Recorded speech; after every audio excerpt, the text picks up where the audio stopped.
Oi, gente, tudo bem? Então vamos aproveitar esse tempo de quarentena e eu vou trazer um tema que faz tempo que eu tenho conversado com as minhas alunas lá no curso e eu acho que é bem legal para a gente trazer aqui de forma mais aberta, para a gente poder conversar um pouquinho de como vocês fazem a interpretação de fotografia na arte de vocês. Porque é uma coisa que eu tenho batalhado bastante junto com as minhas alunas é de como a gente sair desse caminho de cópia, porque é muito usado, né, em vários cursos de pintura o hábito da gente copiar referências, né, da gente apurar a nossa técnica através da cópia. E isso é muito bacana, tá? É muito legal porque você consegue de fato ver se você está se aproximando de um resultado melhor quando você tem uma referência, é óbvio, né? Você vai fazer, por exemplo, um desenho de uma flor, se você tem ali a foto da flor original, para você poder fazer esse trabalho de detalhe, de apurar a transparência, a passagem de uma cor para outra, é muito legal você ter a cópia como uma base. Mas quando a gente está falando de um trabalho autoral, a gente tem que fugir dessas cópias, né? A gente não pode usar isso e achar que isso vai fazer alguma diferença no mundo lá fora. Porque o que as pessoas estão sedentas para ver é alguma coisa que saia do seu interior, que só você tem para oferecer. A gente conversa bastante sobre essa coisa da cópia, sobre como a gente buscar. Eu tenho alguns vídeos que eu falo de como você buscar um trabalho, uma linguagem pessoal. Mas aqui nesse caso de hoje eu vou mostrar para vocês como que eu faço, uma das maneiras que eu faço para interpretar uma fotografia ou para usar uma referência fotográfica na minha arte. Eu vou usar como exemplo esse quadro que está aqui atrás, eu vou botar ele maiorzinho aqui do lado para vocês verem. E como que eu fiz o prayer, né? Como que eu fiz esse quadro? Esse quadro veio de uma inspiração minha. Eu tinha desejo de fazer essa imagem, de construir ela em pintura. Mas para fazer corpo humano, para fazer exatamente esse movimento, eu precisava de algumas referências, porque ainda que eu conseguisse fazer isso num sketch, para fazer isso com mais riqueza de detalhes, com luz e sombra, eu precisava de referências visuais. Então eu comecei a fazer uma busca. Então eu vou aqui mostrar para vocês o passo a passo desse trabalho, para como eu cheguei nesse resultado, para ver se isso te ajuda também de alguma forma, a partir de uma ideia que você tem, como que você pode construir essa ideia para você poder pintar ela em tela.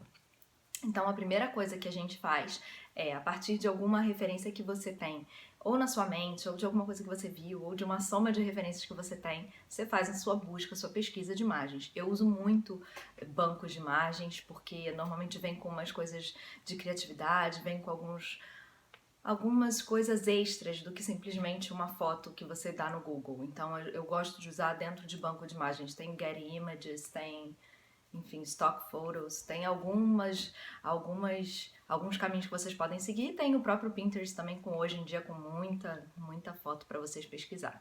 Então essa é a minha primeira etapa, é fazer essa pesquisa de imagens, de que imagens que poderiam servir para mim. Normalmente eu venho de uma série de imagens, eu nunca procuro uma só, eu procuro várias, porque, sei lá, eu quero o movimento dessa, com o colorido dessa, enfim, com a luz que essa aqui tem. Então, diante de todas essas coisas, eu vou fazendo ali uma pesquisazinha de imagens que vou somando em algum lugar ou no meu computador. Se você não tiver isso, você pode fazer recortando e colando, se você tiver ainda no esquema das revistas. Então, essa é uma opção. E aí, eu vou seguindo aqui o meu roteirinho. E aí, como que você vai fazer agora? A partir do momento que você tem essa série de imagens que você selecionou, você vai partir para uma edição. E nessa edição, eu gosto de usar, eu tenho feito isso agora, recentemente, de um ano para cá, eu tenho levado isso para o computador.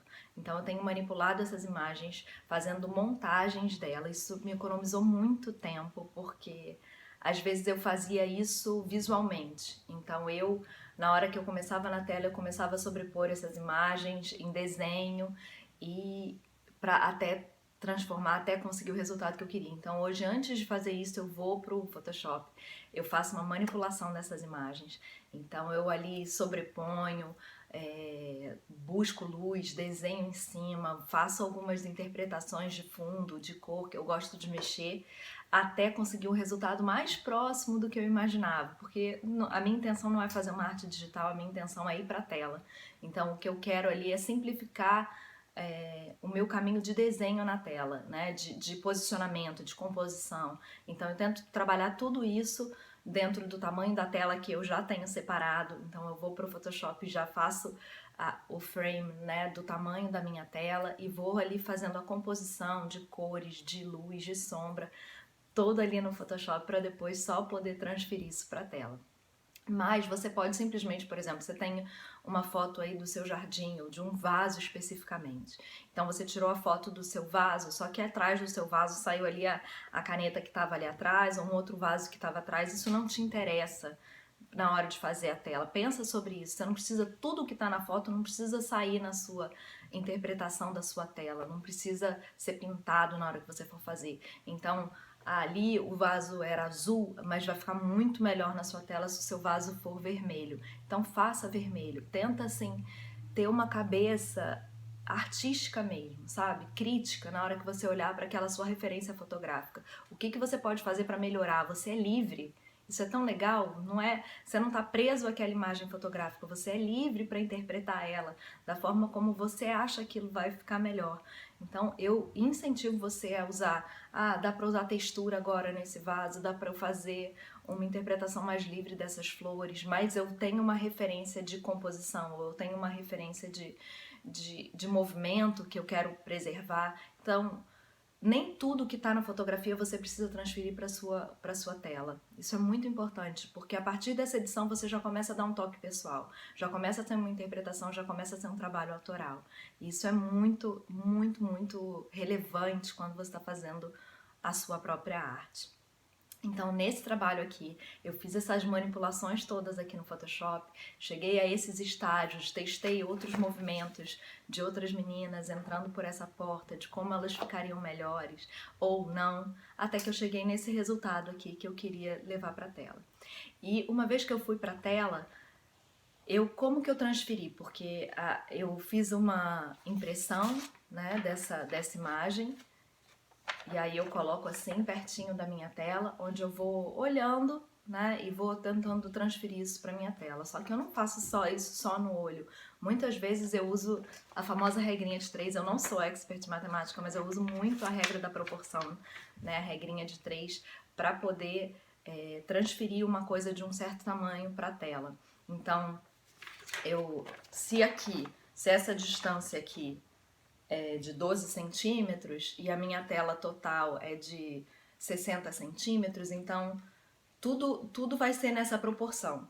Então a cabecinha dela tem 1 centímetro, então ali ela vai ter essa mesma proporção na tela. Então tudo isso me ajuda a fazer essa transferência para os tamanhos, para as proporções ficarem bem feitas, porque principalmente quando se trata de corpo humano, se você não quer fazer uma interpretação completa, né, uma mudança dessa linguagem, é legal você preservar as proporções, é legal você ser o mais fiel possível a determinados movimentos para que a sua mensagem seja entregue da melhor maneira. Então, nesse caso, nesse trabalho, isso era importante para mim.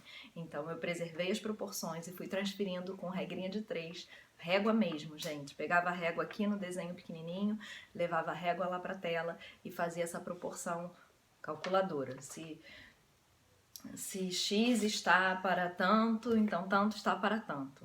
Né? Então, acho que eu não sei nem explicar isso para vocês matematicamente direito, mas é isso, regrinha de 3. Se eu tenho esse tamanho e eu tenho aquele tamanho, isso eu já sei, então eu consigo descobrir todos os outros tamanhos que eu vou transferir para lá. Tá? Então isso é o que eu uso para transferir de uma foto, de uma fotografia para a tela, para tentar ser o mais fiel. Então vou lá com o meu carvãozinho na tela, faço as marcações de tamanho e depois eu venho com desenho livre e vou colocando. E como eu trabalho muito no fundo, muitas vezes essa marcação, ela às vezes se perde, mas ok, depois eu posso sobrepor de novo, venho com um fundo bem intenso, da forma que eu gosto de trabalhar, depois faço as marcações de novo, reforço algumas linhas guias básicas, e normalmente as linhas mais escuras que eu começo trabalhando com elas. de sombra, de também os reflexos mais brancos, e aí depois eu vou incrementando. E essa hora é muito gostosa, porque é a hora que você é livre, que você pode se desapegar da sua fotografia, da sua referência e trazer ali a emoção da sua arte. Então eu tento fazer os fundos o mais livre possível, sem muito me preocupar em seguir nada, mas fazendo uma composição que eu considero bonita, de cor, de textura, de trazer muitas camadas de informação para aquilo ficar bem rico, bem interessante.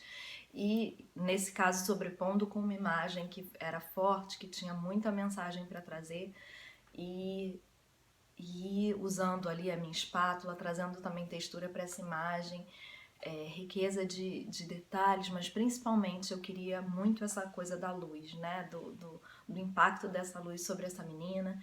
Então, como que eu ia conseguir fazer isso? Então, eu vou me libertando da foto e vou trazendo uma interpretação que só a tinta pode me dar, né? Que só essa mídia. Isso é importante. Você está trabalhando com uma mídia, não tenta lutar contra ela, usa ela a seu favor, né? Então, ou seja, você não tem que usar querendo alcançar o resultado da fotografia. Agora você está sobre tela, você está sobre tinta, você está falando sobre outra coisa. Então usa esse recurso a seu favor. E esse foi o meu caminho para chegar nessa tela.